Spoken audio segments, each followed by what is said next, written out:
Hello बच्चों, आप सबका स्वागत है। आज हम क्लास 9th की एक शानदार कविता कैदी और कोकिला का भावार्थ समझेंगे। इस कविता के जो कवि हैं वो माखनलाल चतुर्वेदी जी हैं।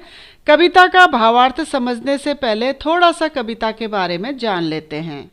इस कविता के जो कवि थे माखनलाल चतुर्वेदी जी, वो एक स्वतंत्रता सेनानी भी थे और स्वतंत्रता आंदोलन में भाग लेने के कारण उन्हें कई बार जेल की यात्राएं भी करनी पड़ी। यह कविता भी उन्होंने अपनी एक जेल यात्रा के दौरान ही लिखी है। कवि जेल में अकेले थे, निराश थे, दुखी थे। आधी रात को जब एक कोयल अचानक आकर उनकी जेल की दीवार पर बैठकर बोलने लगती है तो उस कोयल को देखकर उनके मन में जो भाव आए उन्होंने उसको एक कविता के रूप में पिरो दिया।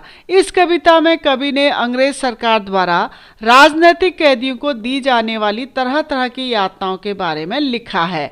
स्वतंत्रता आंदोलन में भाग लेने वाले लोगों को अंग्रेज सरकार पकड़कर जेल में डाल देती थी और उन पर तरह तरह के अत्याचार व अन्याय किए जाते थे।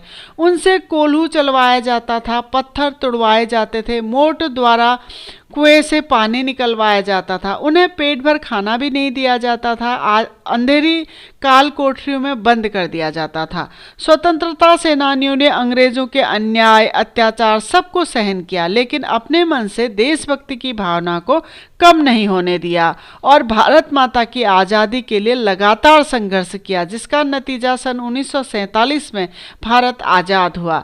इस कविता में कवि कोयल को अपनी सखी मानकर अपने मन की पीड़ा को उससे व्यक्त कर रहे हैं। चलिए बढ़ते हैं कविता के भावार्थ की तरफ। सबसे पहले काव्यांश में कवि कहते हैं, कोयल तुम आधी रात को क्या गा रही हो और गाते गाते अचानक चुप क्यों हो जाती हो। कोयल आखिर कुछ तो बोलो, क्या तुम किसी का संदेशा लेकर आई हो। कोयल कुछ तो बोलो। कविता के दूसरे काव्यांश में कवि अपने मन की व्यथा को बता रहे हैं। अंग्रेजों द्वारा किए जाने वाले अत्याचारों के बारे में बात करते हुए कवि कहते हैं कि अंग्रेजों ने जेल की इन ऊंची ऊंची दीवारों के अंदर इस अंधकारमय जगह पर हमें डाकू चोर लुटेरों के साथ रखा है। हमें यहाँ पर पेट भर खाने को भी भोजन नहीं दिया जाता और हर समय हमारे ऊपर सरकार की कड़ी निगरानी रहती है। कवि ने अंग्रेजों के शासन की तुलना अंधकार से की है, क्योंकि वे भारतीयों पर अन्याय और अत्याचार करते थे और उनका शोषण करते थे। इसीलिए उन्होंने अंग्रेजी शासन की तुलना अंधकार से की है। कवि आगे कहते हैं कि अब तो चाँद भी हमें छोड़कर चला गया है और जो थोड़ी बहुत रोशनी हमें चाँद से मिल रही थी अब वो भी मिलनी बंद हो गई। यानी यह सुबह का टाइम है, जब चाँद आसमान को छोड़ देता है उसके थोड़ी देर बाद सुबह हो जाती, यानी सूरज निकल आते हैं। कवि इस वक्त कोयल से पूछते हैं कि हे कालिमा मई, यानी कोयल का रंग काला होता है, इसीलिए उसको कवि ने कालिमा मई कहा है। हे कालिमा मई सखी, तुम इस समय क्यों जाग रही हो, कुछ तो बताओ। कवि खुद भी निराश हैं, हताश हैं। कविता के तीसरे काव्यांश में कवि कोयल से पूछते हैं कि तुम्हारी चीख इतनी दर्द भरी क्यों है। ऐसा लगता है जैसे तुम्हारे दिल में कोई गहरा दर्द है। कवि आगे कोयल से कहते हैं कि कोयल तुमसे किसने क्या लूट लिया या तुम्हारा क्या लुट गया। बहुत मीठे स्वर में गाने वाली कोयल, तुम्हारे स्वर में इतना दर्द क्यों है।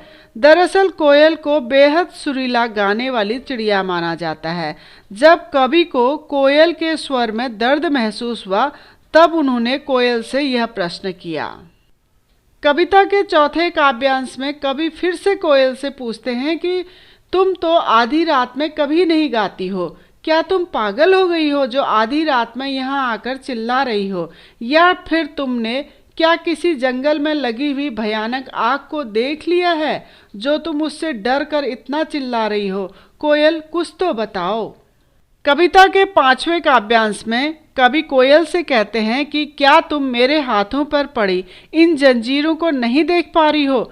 ये मेरे हाथों पर जो जंजीरें पड़ी हैं ये जंजीरें नहीं हैं, ये ब्रिटिश राज के द्वारा मुझे पहनाए गए गहने हैं। अर्थात स्वतंत्रता सेनानियों के लिए ये जंजीरें नहीं बल्कि अमूल्य गहने हैं। यहाँ पर माखनलाल चतुर्वेदी जी अपनी जेल की दिनचर्या के बारे में बात कर रहे हैं। वे कहते हैं कि जो कोल्हू के चलने से आवाज़ आती है अब तो वही हमारी जिंदगी का गीत बन गया है। बड़े बड़े पत्थरों को तोड़कर छोटी छोटी गिट्टियां बनती हैं। कवि कहते हैं कि उन गिट्टियों पर हमारी अंगुलियों के निशान कुछ इस तरह से छप गए हैं, ऐसा लगता है मानो हमने इन गिट्टियों पर स्वतंत्रता के गीत उकेर दिए हों।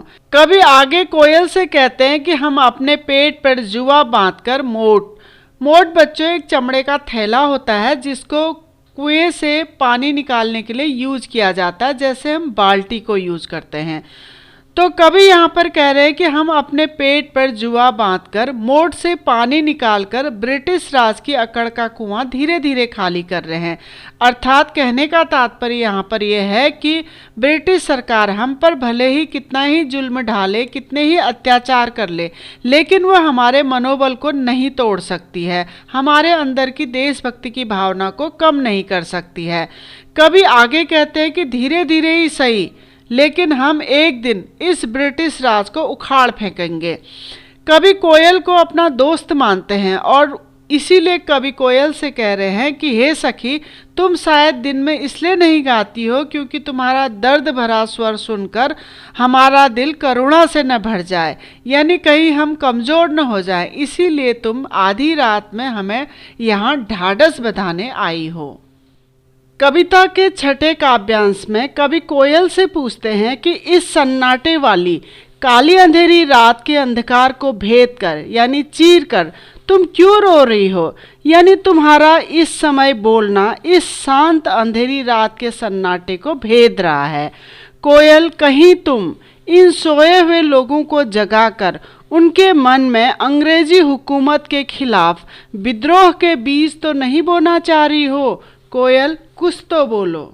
कविता के सातवें काव्यांश में कवि कोयल के काले रंग की तुलना जेल की अन्य चीजों से करते हुए कहते हैं कि हे कोयल, जिस तरह तुम काले रंग की हो उसी तरह ये रात भी काली है। अंग्रेजी शासन के कामकाज, उनकी सोच और कल्पना भी काली है, और जिस काल कोठरी में मैं बंद हूँ वो काल कोठरी भी काली है। यहाँ तक कि मुझे जो टोपी और कंबल पहनने को मिला है वह भी काले रंग का है। मेरे हाथों में पड़ी लोहे की जंजीर यानी हथकड़ियाँ भी काले रंग की हैं। कवि आगे कोयल से कहते हैं, हे सखी, इस अंधेरी काली रात में काली सरपणी की फुंकार जैसी जेल के पहरेदार की हुंकार है जो मुझे गाली के समान प्रतीत हो रही है। अर्थात जब जब पहरेदार की आवाज़ कवि सुनते हैं तो उन्हें ऐसा लगता है कि किसी काले नाग ने फुंकार मारी हो और वह उन्हें गाली के समान प्रतीत होती है। और जब जब वो पहरेदार की आवाज़ सुनते हैं तो उन्हें याद आ जाता है कि वो कैद में हैं, यानी यहाँ पर काले रंग को अपमान, निराशा और दुख का प्रतीक माना गया है। कविता के आठवें काव्यांश में कवि कोयल से कहते हैं कि तुम मधोसी में इस काले संकट रूपी सागर में मरने क्यों आई हो, अर्थात इस काले संकट रूपी सागर में मरने को क्यों उतावली हो रही हो। कोयल, तुम तो बहुत सुरीला गाती हो, लेकिन तुम अपने उन चमकीले सुरीले गीतों को इस संकट रूपी सागर में क्यों तैरा रही हो, यानी यहाँ क्यों अपने सुरीले गीत गा रही हो। कविता के 9वें काव्यांश में कवि कोयल और अपने जीवन की तुलना करते हैं और दोनों की परिस्थितियाँ बिल्कुल भिन्न हैं। कवि कोयल से कहते हैं कि कोयल, मैं गुलाम हूँ और तू आज़ाद है। तू हरे भरे पेड़ों की एक डाली से दूसरी डाली में घूम फिर सकती है और मैं इस काल कोठरी में बंद हूँ। तुम्हारे लिए तो पूरा आकाश खुला है, तुम पूरे आकाश में कहीं भी उड़ फिर सकती हो। मेरे पास तो सिर्फ ये अंधेरी काल कोठरी है जिसके अंदर मैं अपना जीवन बिता रहा हूँ। कोयल, तू जब भी गीत गाती है तो लोग वाह वाह कर उठते हैं, लेकिन मेरा यहाँ रोना भी गुनाह माना जाता है। तेरे मेरे जीवन में इतनी परिस्थितियाँ विपरीत होने के बावजूद तू यहाँ आकर रणभेरी यानी युद्ध की ललकार को रणभेरी कहा जाता है का विगुल क्यों बजा रही हो। कविता के अंतिम काव्यांश में कवि कोयल से कहते हैं कि तुम्हारी इस पुकार पर मैं अपनी इस रचना यानी इस कविता में और क्या क्या लिखूं कि लोगों के अंदर स्वतंत्रता प्राप्ति के लिए जोश व देशभक्ति की भावना पैदा हो सके और वो इस आंदोलन में बढ़ चढ़कर हिस्सा लें।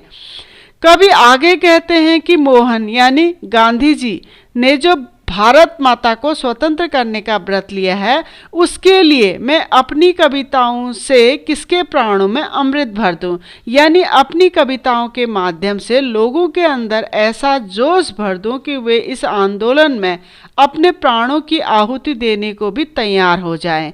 जैसे अमृत पीकर लोग अमर हो जाते हैं, उसी प्रकार शहीद होकर भी लोग अमर हो जाते हैं। तो बच्चों, ये था हमारी कविता कैदी और कोकिला का भावार्थ। आशा है आपको समझ में आया होगा। आप इसी भावार्थ को और विस्तार से पढ़ना चाहते हैं तो हमारी वेबसाइट keepinspiringme.in में विजिट करिए। डिस्क्रिप्शन में मैंने इसका लिंक दे दिया है। अगर आपको वीडियो इन्फॉर्मेटिव लगा तो आप प्लीज़ चैनल को लाइक करें, सब्सक्राइब करें और आने वाली वीडियो की इन्फॉर्मेशन के लिए बेल आइकन को दबा दीजिए। धन्यवाद।